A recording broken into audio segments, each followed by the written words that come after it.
साथियों, जय सिया राम, हर हर महादेव। एक बार फिर आप सभी धर्म प्रेमियों का हमारे इस चैनल पर हार्दिक स्वागत एवं अभिनंदन है।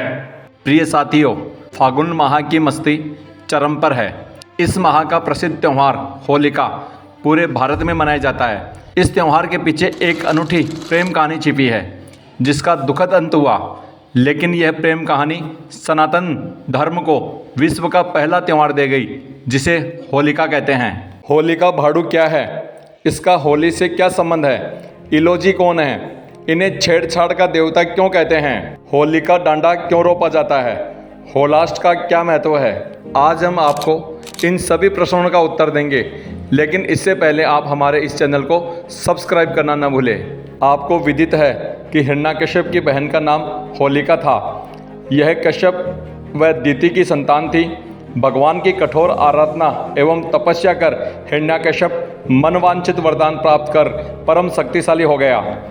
उसकी पत्नी कयादु से 5 पुत्र हुए, सहलाद, अहलाद, शिवी, वास्कल एवं प्रहलाद हुए, एवं एक पुत्री सिंगिका हुई।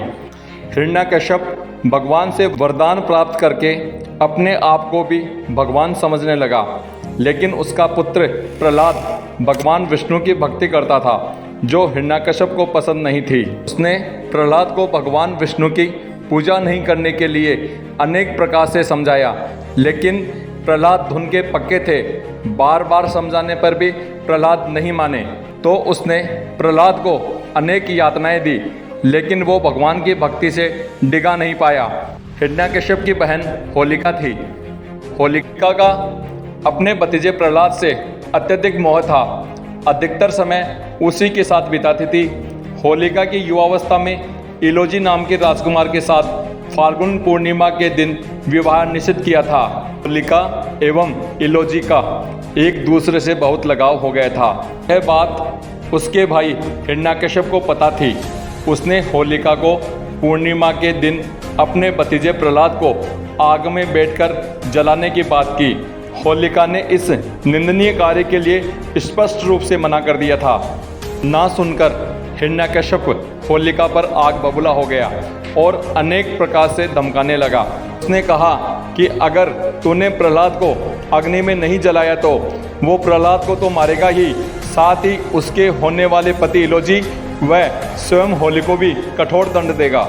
इस पर होलिका कांप उठी। उसने प्रहलाद को अग्नि में जलाने में ही अपनी भलाई समझी। उधर होलिका के होने वाले पति इलोजी बारात लेकर राज्य में प्रवेश कर गए। होलिका ने चीता की भांति लकड़ी लगाकर प्रहलाद को गोद में लेकर चुनरी ओढ़ ली। तभी अग्नि जल उठी।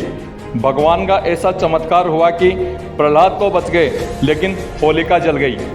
और 8 दिन तक हिरण्यकश्यप द्वारा प्रहलाद को घोर दुख देने से फाल्गुन शुक्ल अष्टमी से होलिका तक होलाष्ट लगता है, जिसमें आज भी शुभ व मांगलिक कार्य वर्जित रहते हैं। गौरतलब है कि माघ महीने की पूर्णिमा को होलिका का डांडा रोपा जाता है। इस दिन होलिका के विवाह की तिथि निश्चित की गई थी, लेकिन इस दिन से होलिका का विवाह इलोजी से नहीं होने के कारण सभी मांगलिक कार्य बंद हो जाते हैं। एक अन्य जनश्रुति के अनुसार विवाह के 8 दिन पूर्व यानी अष्टमी को होलिका का बान बैठा था, इसलिए होलाष्ट लगता है। इधर जैसे ही राजकुमार इलोजी अपनी बारात लेकर नगर में प्रवेश किए, तो उसे होलिका के अग्नि में जलने का समाचार मिला। वह तुरंत अग्निदाह स्थल पर पहुँचे। तब तक होलिका अग्नि में जलकर राख हो गई। इलोजी होलिका से बहुत प्रेम करते थे, इसलिए उसके अग्नि में जलकर राख हो जाने से इलोजी पागलों की भांति राख में लोटपोट होने लगे तथा राख को हाथों में लेकर लोगों के ऊपर फेंकने लगे। ऐसा कहा जाता है कि तब से होली के दूसरे दिन रंगों की होली शुरू हुई। इसके बाद इलोजी होलिका पुकारते हुए दूसरे दिन शरीर पर राख मले हुए वन की ओर प्रस्थान कर गए। ऐसा कहा जाता है कि इलोजी होलिका की याद में आजीवन वनों में भटकते रहे। साथियों, जैसा कि आपको विदित है कि देश के अनेक हिस्सों में विशेषकर राजस्थान के शेखावाटी एवं ढूंढाड़ में होलिका भाड़ू बोला जाता है। हास्य परिहास कर होलिका का भाड़ू की जय बोली जाती है। इसका संबंध भी इलोजी से है। साथियों, देश के अनेक हिस्सों में इलोजी को छेड़छाड़ का देवता माना जाता है, जो हास्य का प्रियार है। राजस्थान के मारवाड़ में जालोर, सिरोही, पाली, जोधपुर, जैसलमेर, बाड़मेर में, हिमाचल प्रदेश सहित देश के अन्य इलाकों में इलोजी को लोक देवता के रूप में पूजा जाता है।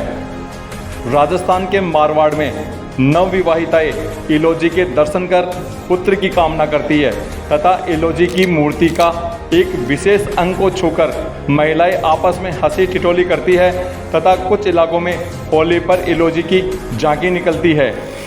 लेकिन आज सनातन धर्मावलंबियों ने अपने इस महान संस्कृति को भुलाकर वैलेंटाइन डे जैसे पाश्चात्य संस्कृति को ही प्रेम दिवस समझ बैठे हैं, जबकि भारतीय त्यौहार वैज्ञानिकता से युक्त और भगवान के चमत्कारों से भरपूर होते हैं। इसलिए हमें हमारी संस्कृति पर गर्व करना चाहिए।